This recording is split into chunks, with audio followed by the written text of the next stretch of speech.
Welcome back to another episode of the Alchemist Lounge. As always, it's your host, Alex Atwood, and I am so looking forward to a captivating discussion today with my dear friend, Jamie Star Crawford, who is a real-life phoenix who transformed struggle into a force of power for good. So who Jamie is just an amazing guide for those navigating mental and emotional mazes. And I met her at the first Third Wave coaching course, certification course. And we spent some time together. We learned all about this incredible psychedelic integration community and psychedelic community as a whole. And so she's here today to talk a little bit about her journey, where she now helps others find their path to freedom. So this is going to be a very exciting conversation. So I'd like to start because I just looked at your website and I saw that you have this tattoo, and then you have your little one, and you have that picture, and the tattoo says, "Our lives are not our own." And that was very cool. Can you share like the story or like why that's meaningful to you? Yes. So the tattoo itself comes from the movie Cloud Atlas. Have you ever seen it? No, but I guess I need to. Well, you get to put that to the top of your list. It's a movie about the journey of soul development is how I would relate to it. And across time, across space, how people keep meeting each other over and over again, but we reincarnate differently based on our decisions that we make today. And so all of these encounters that we have with people are determining the course of our life, the course of our destiny from moment to moment. And so our lives are not our own, to me, is the essential truth of connected reality. We are all interconnected, all having a collective experience where we are impacting and influencing each other, whether or not we're conscious to it or not. And so to me, it is a valid reminder, not anymore, but it was back then, that every word that comes out of my mouth has the ability to impact anyone at any time in any situation. So be intentional with what comes out of your mouth, Jamie, and know that it's impacting and having an effect like an echo across time. And so it's giving gravity to the fact that we're all in service to each other. We're all here for each other. No one journeys alone. And we've got to put that ridiculous idea of separation behind us so that we can get to the good stuff. Yeah. Yeah, I love that. And also what it sounds to me like is that we're not in control. And so therefore, really, it's a matter of not necessarily judging from good or bad or outcomes, but coming from intention, and with the intention and the understanding that there will be some sort of result, right? And whether it's good or bad, who knows, right? Who knows what's good or bad is anyway, right?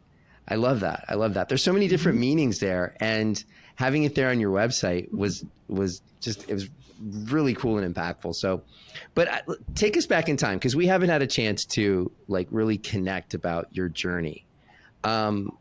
What's a childhood memory that really made an impact and helped shape your journey? That's a great question, because at this point I've identified so many, either that put me into the dysfunctional pathway that I did, or started to hint and whisper at the purpose that was intended for my life, even in the moments where I originally thought it was trauma. So it could be just the state of the environment that was very high achievement driven, sports oriented household, where I was 5 years old and I'd be picked up on a Saturday from a friend's house to go run miles on the beach, because that was at 5? The expectation of at 5. Wow. And so, we'd have a agility cone work in our backyard as a stationary setup. Jeez.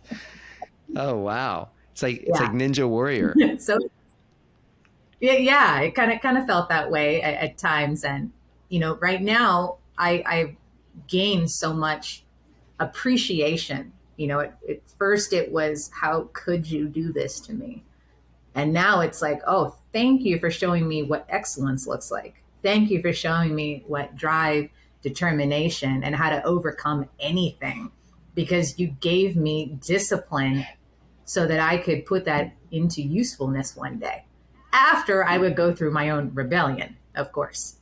So I would say just this state of the environment that I was raised in, catalyzed both my greatest disasters and my greatest glories in my life once I transmuted it. And I'd say probably the other two examples I can think of is one, and you don't quite recognize it sometimes, because as you're healing, sometimes we cross compare notes with other people and we think, well, I didn't get that abuse, or I didn't have that particular thing happen. And we miss some things that are actually quite pivotal moments in our childhood. And I had a friend who I considered my best friend for 6 years. And one day she goes, "You're too weird. I don't want to be friends with you." And that was the moment that changed my entire outlook of, I gave myself the story of, you're too weird to be friends with, something's wrong with you, and you need to go figure it out. Well, the strong way of dealing with that at the time was, you better start taking notes on humanity to figure out why it is that you don't fit in. And the gift of that is that I would start to play observer, witness, note taker, and I would start to psychoanalyze, even at 10, all the different patterns of people around me, just to find out how I could be part of the crowd, which was to my benefit and also to my greatest dysfunction, because I would try to mold and manipulate myself into all these different chameleon versions that would leave me completely fractured, and I'd have to put that all back together in my adulthood. But I would grow such a perceptive quality about people, patterns, environments, and I pretty much made a profession out of it. And this was what age? This is 10. I see. So was there any judgment in any of those sort of scans you were doing of your environment? Did the judgment show up there as well? Oh, absolutely. Okay. Because you have to make meanings. You have to make meanings out of everything happening to you. And when you don't have that much information or people guiding you or teaching you about what other things it could mean, a child will personalize it. So I would think, well, I'm not good enough for this, and clearly I don't belong with that, and I don't fit in with this, and whatever idea of myself, so I would make judgments, but those judgments would be filtered through dysfunctional beliefs. So that absolutely, you make judgments at that point. You're 10. You'll do anything to fit in. So at that point, you found this winning formula, right? You figured out that you could step away. You didn't realize it was that, but it was some sort of winning formula that you put together, right? Yeah. So I wouldn't say it was a winning formula. It was a survival formula that I could benefit, because at the time I developed such acute depression that it was the only reward that I could find in my life that was worth going after, because I took on a pathway of isolation where I wouldn't be in friendships. I wouldn't pursue friendships. I would probably develop some sort of projection that would push people away, or I would accentuate my uniqueness, which was definitely at the time considered weird. So I would, propagate a lot of that, but it was a survival formula that if I stay out of the way, then people won't have to tell me how weird I am. So it was a survival instinct. Wow. more than in a winning formula.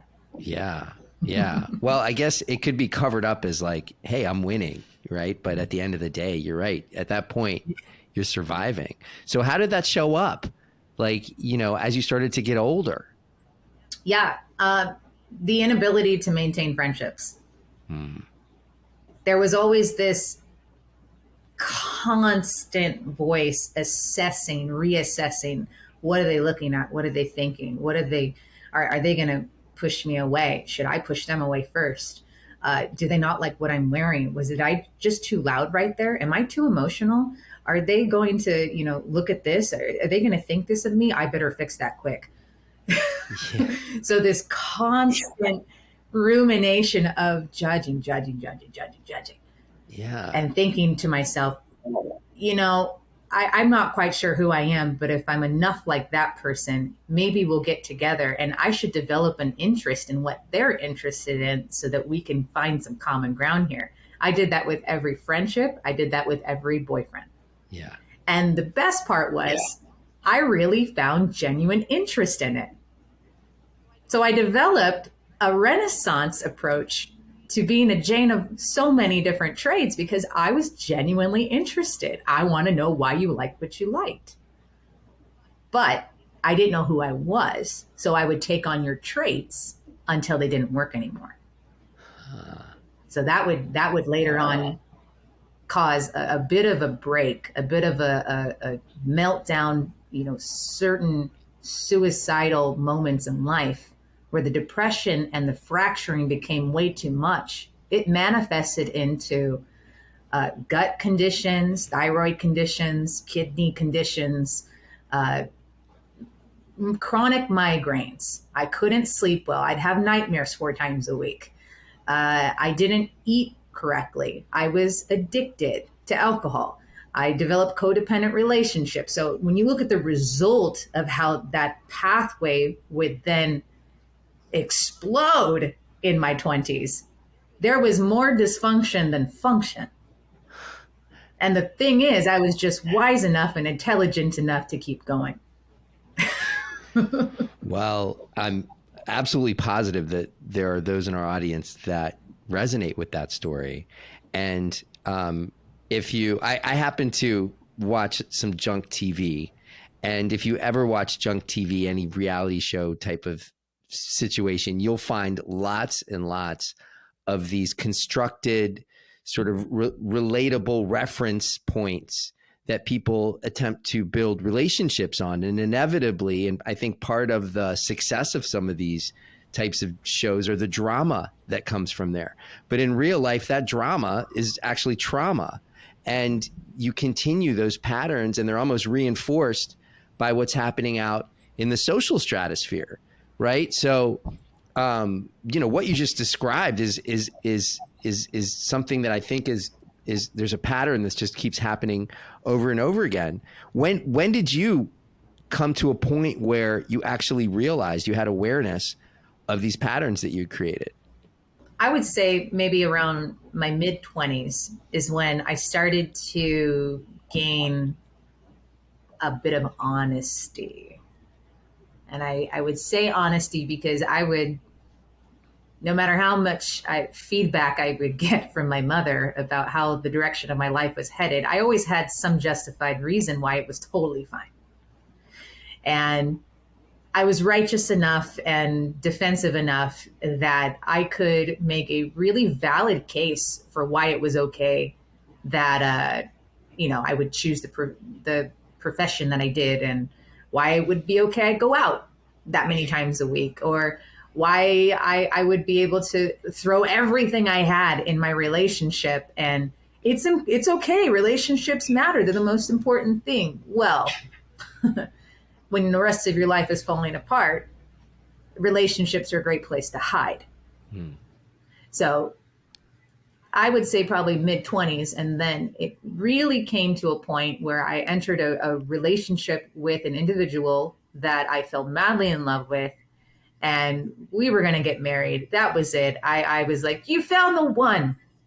And we had the most up and down, romanticized, dysfunctional wonderful mess of a relationship that you would consider toxic by all standards. But at the time, we were trauma bonded in so many different ways that we thought, this is it. It can't get better. But both of us were completely broken. And so after a while, it got too much. He left.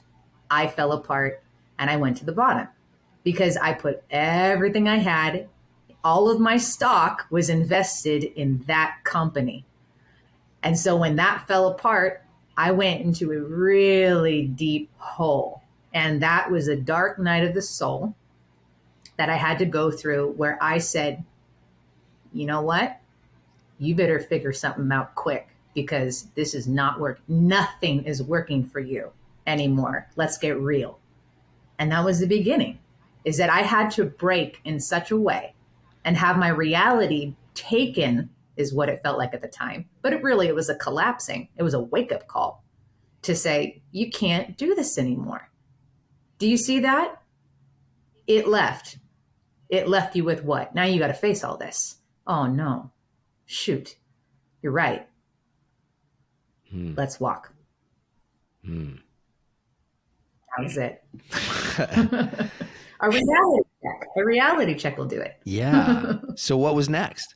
What was next was pretty much the level of non-functional activity that I could handle at the moment was going to a meetup group for ADHD adults, where for this first 6 weeks, I would just sit in the corner and cry, because everything that she was describing resonated with me and was like, I don't want to contribute to anything in this conversation right now, but I'm going to show up anyway, because someone once told me that showing up is half the work. So here I am.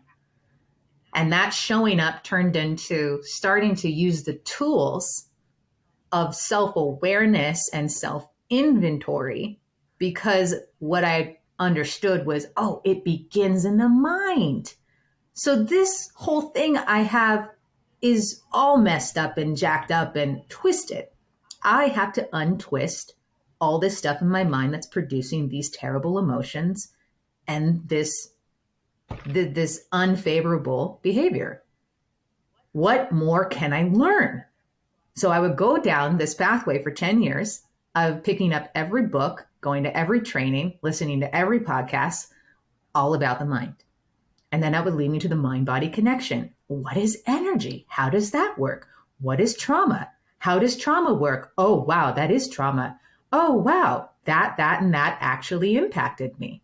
So it was a rabbit hole of self-discovery that started with, your mind's jacked up, we should do something about that. Wow. So that's fascinating, because there I see that those structures you built in the beginning of your life, where you understood that, taking something on and following through and, making sure that you had excellence in that, you could apply that now to this new discovering and research and questioning and learning and learning and learning and learning. So let's talk about purpose. So when did you have clarity about what you're doing now? That was the biggest evolution process that I would still consider an evolution process. I have recognized that purpose is an ever-changing revelation. It's a constant unfolding and unveiling process that takes off what false ideas of self existed to reveal and remember truth and design. And so that has been something for a very long time, that piece by piece, starting with, I think I want to help people. And it began there.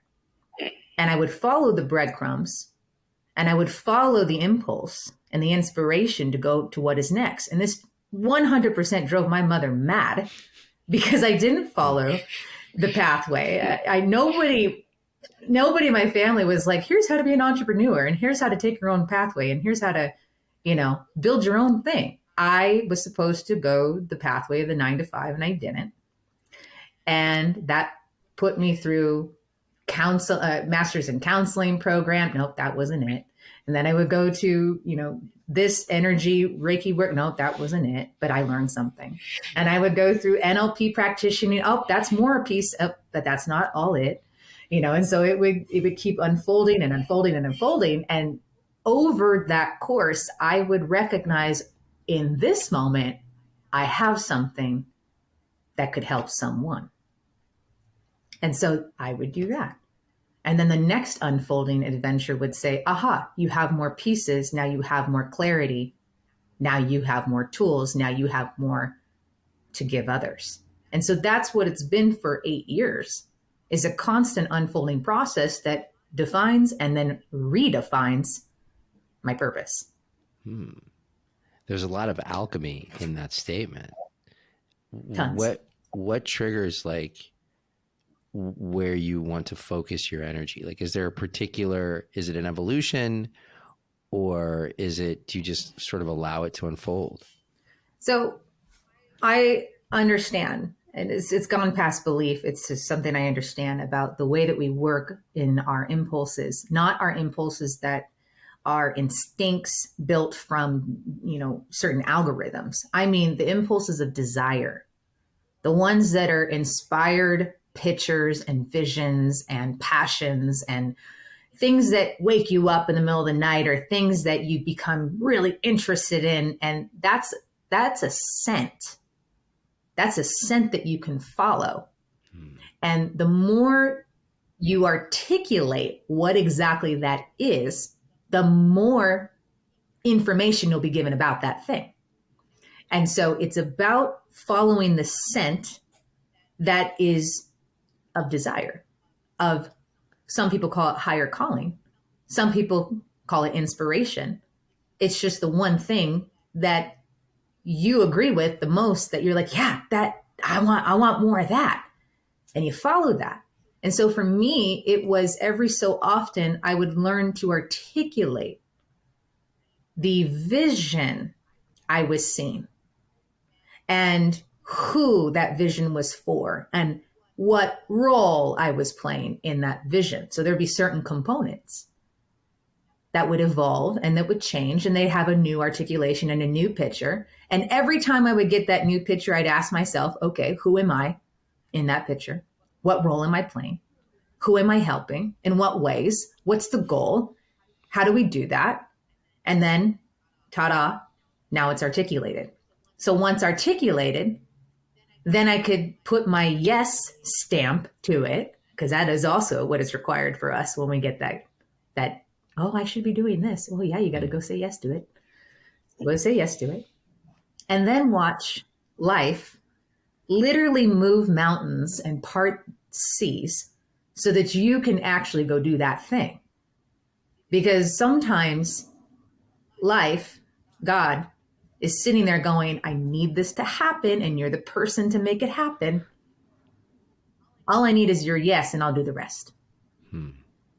So that's the alchemy protocol that I have followed. Now that's very well said, and also takes a lot of time to cultivate that, what you just described there, because you've had a decade or so of doing this work and looking within and being able to pull that.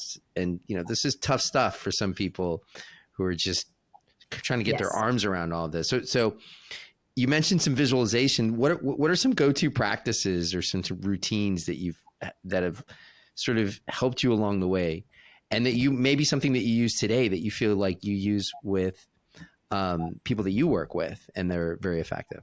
Absolutely. So one practice that I used to do all the time, that I have a lot of clients do when they first get like a really fuzzy, like something, I had this thought the other day and I don't really know what it means and it doesn't really go with the rest of my life. I'm like, okay, great.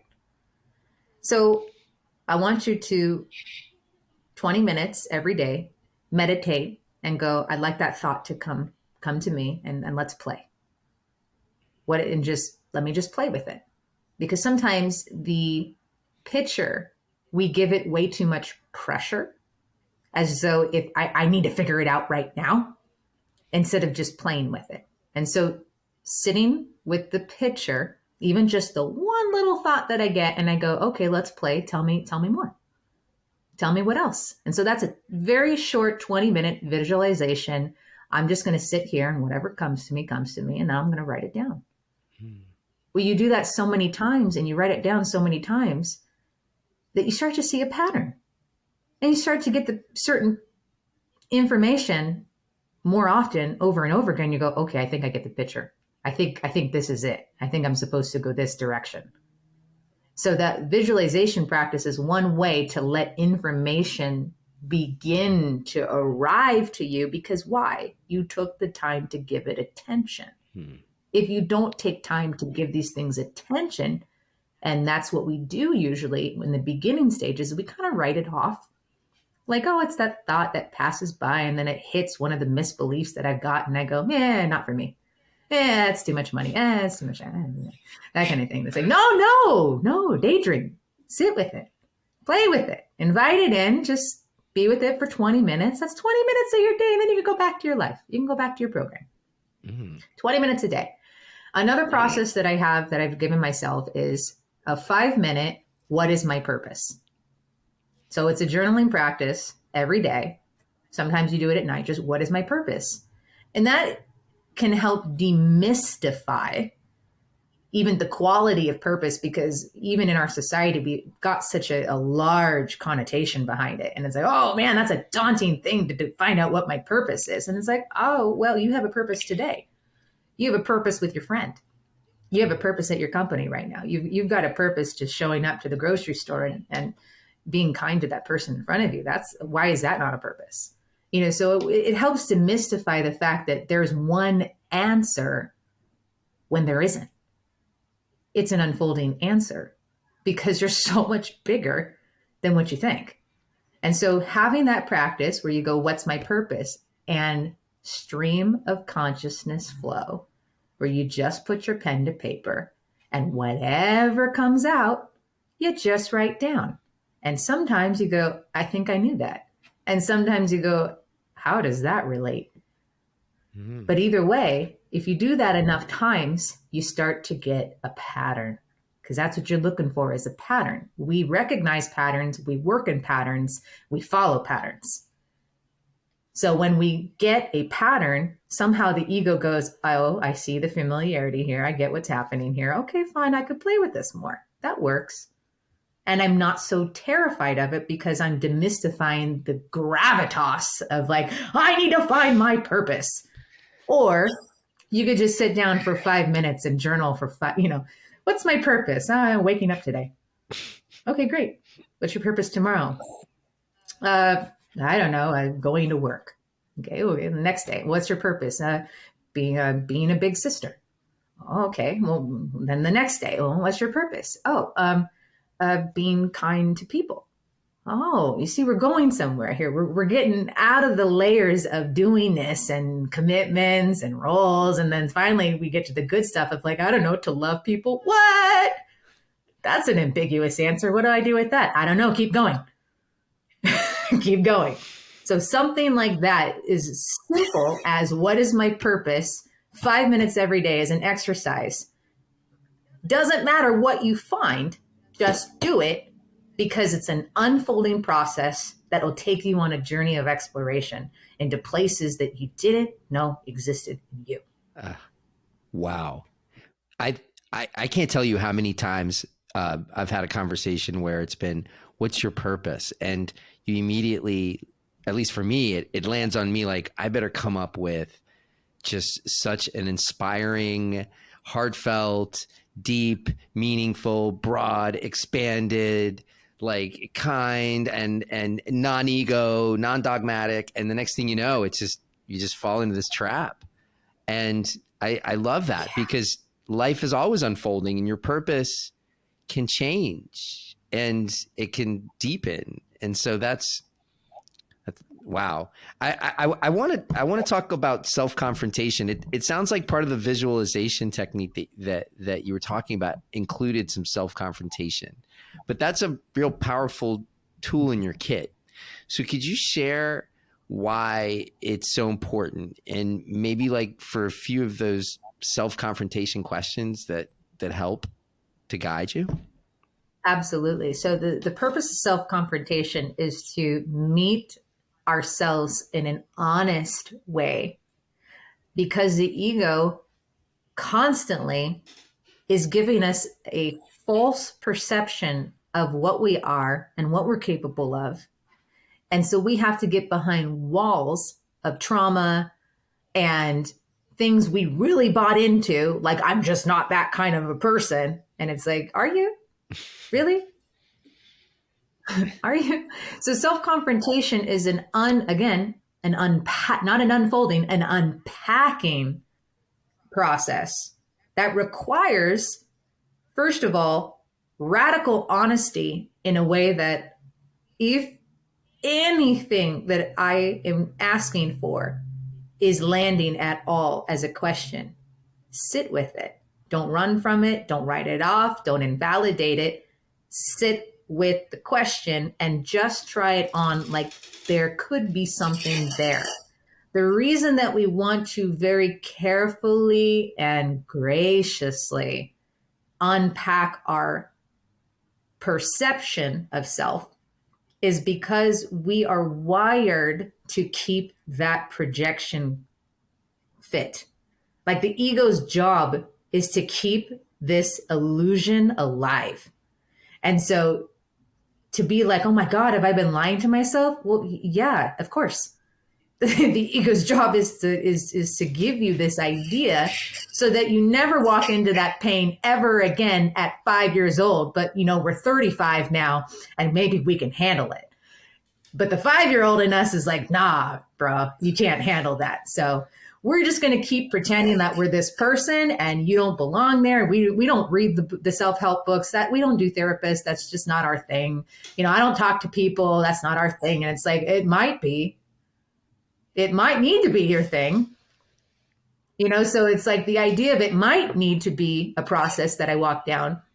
Self-confrontation is the only method to actually take off the mask, because I don't even know that I'm wearing one.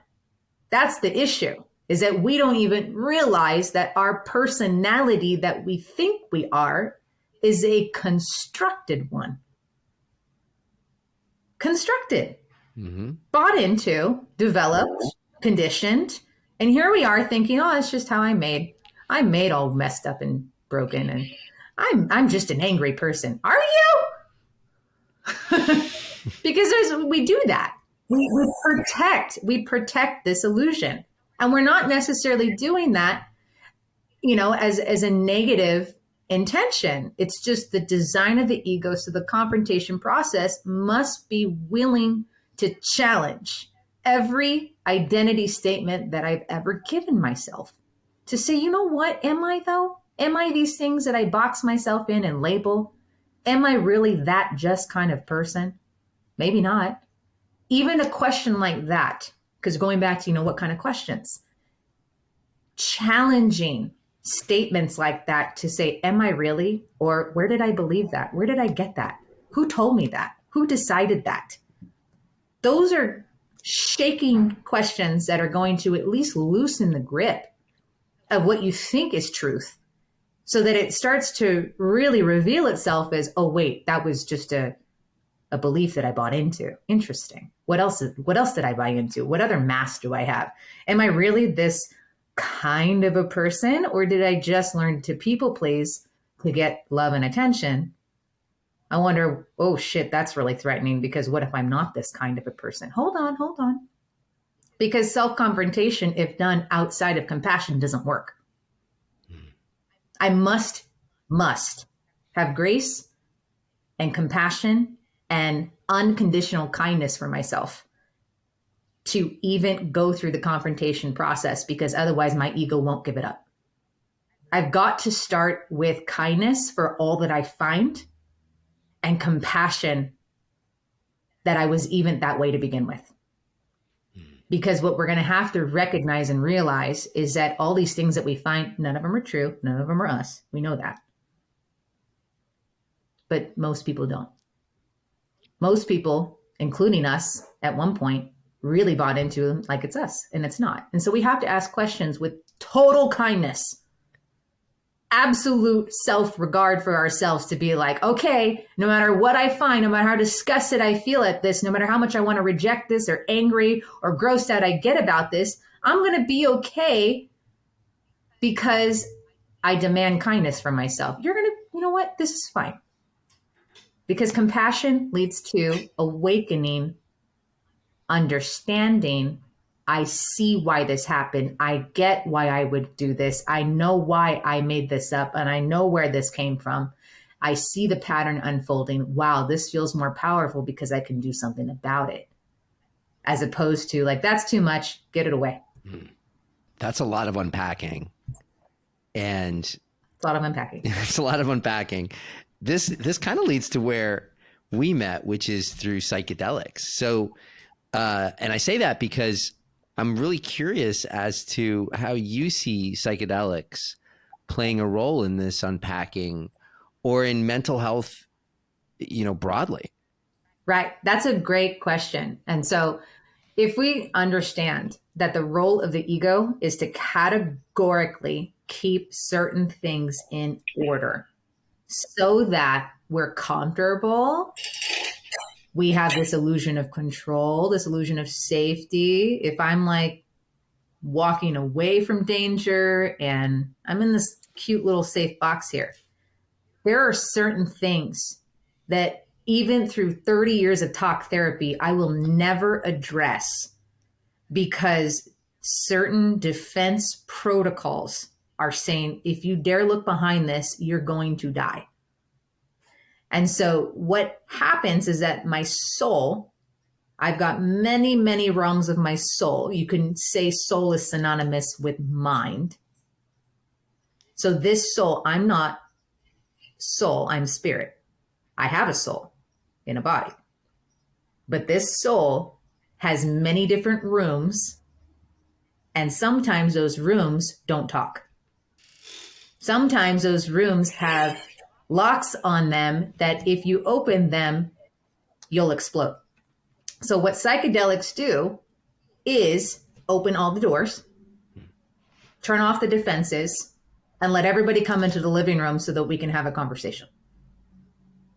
And so to me, this idea of ego dissolution is saying those protocols that were set in place so that I could have all parts of me talk, I get to actually see the pieces of myself coming together now for the first time in an honest way.